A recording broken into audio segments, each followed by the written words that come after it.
Hello, welcome back. നമ്മൾ ഇന്നത്തെ video cheesy chicken cutlet എങ്ങനെ തയ്യാറാക്കുന്നത് എന്നുള്ളതാണ്. നമ്മളെപ്പോഴും തയ്യാറാക്കുന്ന കട്ട്ലേറ്റിൽ നിന്നും ഏറെ വ്യത്യസ്തമായ, ഏറെ ടേസ്റ്റോട് കൂടിയിട്ടുള്ള ഒരു കട്ട്ലേറ്റാണ്. അതിന് വേണ്ടിയിട്ട് ആദ്യം പൊട്ടാറ്റോ ഉപ്പിട്ടിട്ട് വേവിച്ചെടുത്തിട്ടുണ്ട്. അതൊന്ന് നല്ലപോലെ ഉടച്ചെടുക്കണം. അതിനുശേഷം നമുക്ക് അതിലേക്ക് ഒരല്പം ചില്ലി ഫ്ലേക്സ് ചേർത്ത് കൊടുക്കാം. ഇനി നമുക്കതിലേക്ക് ആവശ്യമായിട്ടുള്ളത് കോൺഫ്ലവറാണ്. അതും കൂടെ ചേർത്ത് കൊടുക്കാം. ഒരു 3 ടേബിൾ സ്പൂണോളം ചേർത്ത് കൊടുത്തിട്ടുണ്ട്. എന്നിട്ട് നല്ലപോലെ മിക്സാക്കി ഒരു മാവ് പരുവത്തിലാക്കി എടുക്കാം. ഇനി നമുക്കതിലേക്കുള്ള ഫില്ലിങ്സ് തയ്യാറാക്കാം. അതിന് വേണ്ടിയിട്ട് 2 മീഡിയം സൈസ് സവാള കനം കുറച്ച് ചെറുതായി അരിഞ്ഞെടുത്തിട്ടുണ്ട്.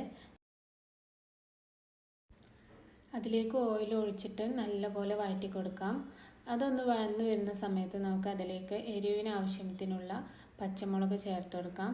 അതുപോലെ കറിവേപ്പില അരിഞ്ഞിട്ട് ചേർത്ത് കൊടുക്കാം. ഇനി നമുക്കതിലേക്ക് ആവശ്യമുള്ളത് ജിഞ്ചർ ഗാർലിക് പേസ്റ്റാണ്. അത് 1 ടേബിൾ സ്പൂൺ ചേർത്ത് കൊടുത്തിട്ട് അതിൻ്റെ പച്ചമണം ഒന്ന് മാറുന്നത് വരേക്കും ഒന്ന് വഴറ്റി കൊടുക്കാം.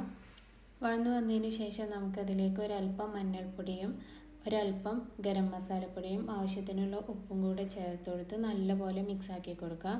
ഇനി നമുക്കതിലേക്ക് ആവശ്യമുള്ളത് ടൊമാറ്റോ കെച്ചപ്പാണ്. അത് 2 ടേബിൾ സ്പൂൺ ചേർത്ത് കൊടുക്കാം.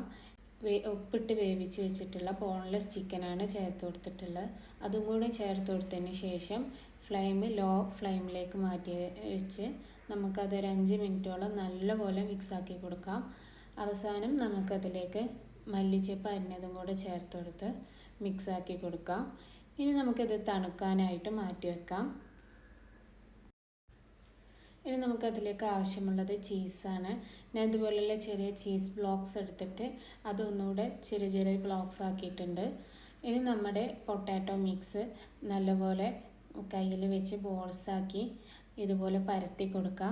എന്നിട്ട് അതിൻ്റെ മുകളിലേക്കായിട്ട് കുറച്ച് ഫില്ലിങ്സ് വെച്ച് കൊടുക്കുക. ശേഷം അതിൻ്റെ മുകളിലേക്കായിട്ട് ഒരു ചീസ് ബ്ലോക്ക് വെച്ച് കൊടുക്കുക. പിന്നെ അതിൻ്റെ മുകളിലേക്കായിട്ട് ഒരല്പം കൂടെ ചിക്കൻ്റെ മിക്സ് വെച്ച് കൊടുത്തിട്ട് നമുക്കിതൊരു ബോളാക്കി മാറ്റാം. ബോളാക്കി മാറ്റിയതിന് ശേഷം നമുക്ക് അതിൻ്റെ മുകളിലായിട്ട് ചെറുതായിട്ടൊന്ന് പ്രസ് ചെയ്ത് കൊടുത്ത് അതൊരു കട്ട്ലേറ്റിൻ്റെ ഷേപ്പിലാക്കി എടുക്കണം. അതുപോലെ ഞാൻ ബാക്കിയുള്ള പൊട്ടാറ്റോ മിക്സും കൂടി ഇതേപോലെ ചിക്കൻ്റെ മിക്സ് വെച്ച് കൊടുത്ത് ചീസ് ബ്ലോക്കും വെച്ച് കൊടുത്ത് ബോൾസ് ആക്കിയതിന് ശേഷം കട്ട്ലേറ്റിൻ്റെ രൂപത്തിലാക്കി എടുക്കുന്നുണ്ട്. അങ്ങനെ നമ്മുടെ പൊട്ടാറ്റോ മിക്സ് എല്ലാം കട്ട്ലേറ്റ് ആക്കി എടുത്തിട്ടുണ്ട്. ഇനി നമുക്ക് ആവശ്യമായിട്ടുള്ളത് മൈദ, കോഴിമുട്ട, പിന്നെ ബ്രെഡ് ക്രംസ്. ആദ്യം നമ്മൾ കട്ട്ലേറ്റ് മൈദയിലൊന്ന് ഡിപ്പ് ചെയ്തതിന് ശേഷം എഗ്ഗ് ബീറ്റ് ചെയ്തതിലൊന്ന് ഡിപ്പ് ചെയ്തെടുക്കുക. പിന്നെ നമ്മൾ ബ്രെഡ് ക്രംസിൽ വെച്ചിട്ട് ഒന്ന് കോട്ട് ചെയ്തെടുക്കുക. അപ്പോൾ ഇത്രയാണ് നമ്മൾ കോട്ടിങ് ചെയ്തെടുക്കേണ്ടത്. അങ്ങനെ നമുക്ക് ബാക്കിയുള്ള കട്ട്ലേറ്റ്സും കൂടി ഇതേപോലെ ചെയ്തെടുക്കാം. ഇനി നമുക്ക് ഇത് ഫ്രൈ ചെയ്തെടുക്കണം. അതിന് വേണ്ടിയിട്ട് ഓയിൽ നല്ലപോലെ ചൂടാക്കിയതിന് ശേഷം ലോ ഫ്ലെയിമിലേക്ക് മാറ്റി കൊടുക്കുക. ലോ ഫ്ലെയിമിൽ മാറ്റിയതിന് ശേഷം ഒരു 2-3 മിനിറ്റ് കഴിഞ്ഞിട്ട് വേണം നമ്മൾ കട്ട്ലേറ്റ് ഇട്ട് കൊടുക്കാൻ. എന്നിട്ട് തിരിച്ചും മറിച്ചിട്ട് നമ്മൾ ഫ്രൈ ചെയ്തെടുക്കുക. അപ്പോൾ ഇത്രയേ ഉള്ളൂ നമ്മളെ കട്ട്ലേറ്റിൻ്റെ റെസിപ്പി. നിങ്ങൾ തീർച്ചയായിട്ടും ട്രൈ ചെയ്ത് നോക്കുക. എപ്പോഴും ഉണ്ടാക്കുന്ന കട്ട്ലേറ്റിൽ നിന്നും ഏറെ വ്യത്യസ്തമായ ഒരു ടേസ്റ്റാണ്. അപ്പോൾ തീർച്ചയായിട്ടും ട്രൈ ചെയ്യുമെന്ന് വിശ്വസിക്കുന്നു.